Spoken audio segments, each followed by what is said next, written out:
Welcome to Malvani तडका। आज आपण पाहणार आहोत करटुल्याची भाजी। ही एक रानभाजी आहे। हे आहेत करटुले।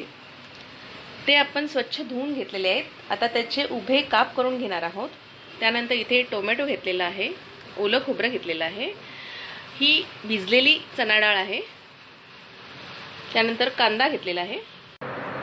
करटुले ही एक रानभाजी असल्यामुळे ती आपल्याला सीझनला, पावसाळ्याच्या सीझनला 2 ते 3 महिनेच आपल्याला ती मिळते। इथे मी हिरव्या मिरच्या घेतलेल्या आहेत, थोडासा मसाला आणि हळद घेतलेलं आहे। कढई तापलेली आहे, तेलही आपलं तापलेलं आहे। त्यामध्ये आता मी कांदा आणि मिरची घालून घेणार आहे।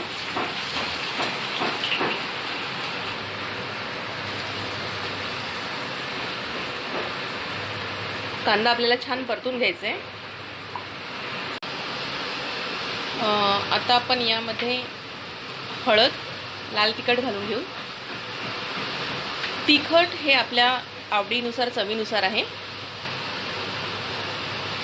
साधारण 1 ते 2 मिनिटं मी कांदा परतून घेतला होता।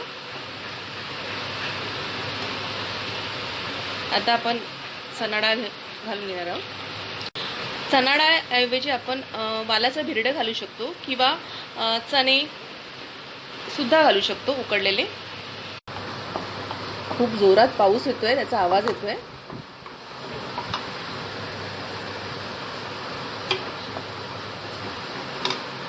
साधारण 1-2 मिनिटं डाळ परतून घेतल्यानंतर मी हे करटुले घालून घेणार आहे। ते बारीक, स्वच्छ धुवून चांगले बारीक चिरून घेतलेले आहेत।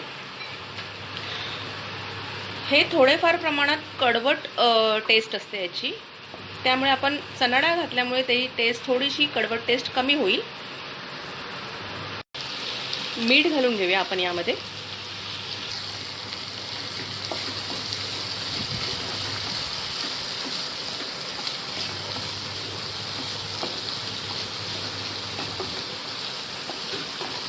आता आपण यामध्ये थोडंसं पाणी घालणार आहोत, जास्त नाही घालायचं आहे। शक्यतो वाफेवरच शिजवायचं आहे।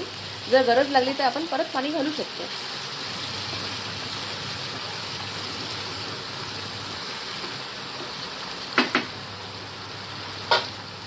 आता आपण मध्यम गॅस ठेवून यावर झाकण ठेवून घेणार आहोत। मध्यम गॅसवर 3 ते 4 मिनिटं भाजी शिजल्यानंतर यामध्ये आपण टोमॅटो घालून घेणार आहोत।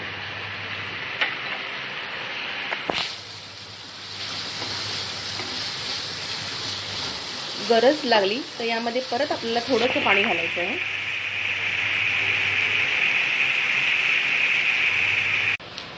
परत आपण झाकण ठेवून भाजी शिजवायची आहे, बारीक गॅस ठेवून।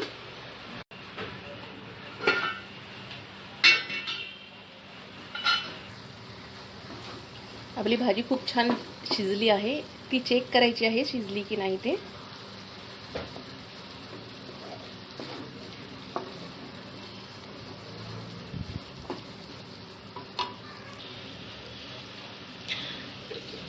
शेवटी आपण खोबरं ॲड करणार आहोत।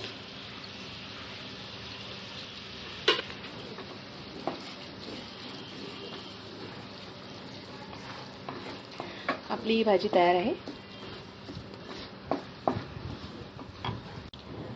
करटुल्याची भाजी ही रेसिपी तयार आहे। माझी ही रेसिपी तुम्हाला कशी वाटली हे कमेंट बॉक्समध्ये कळवा। लाईक करा, शेअर करा आणि जर आमच्या चॅनलला सबस्क्राईब केलं नसेल तर चॅनलला सबस्क्राईब करा। थँक्यू।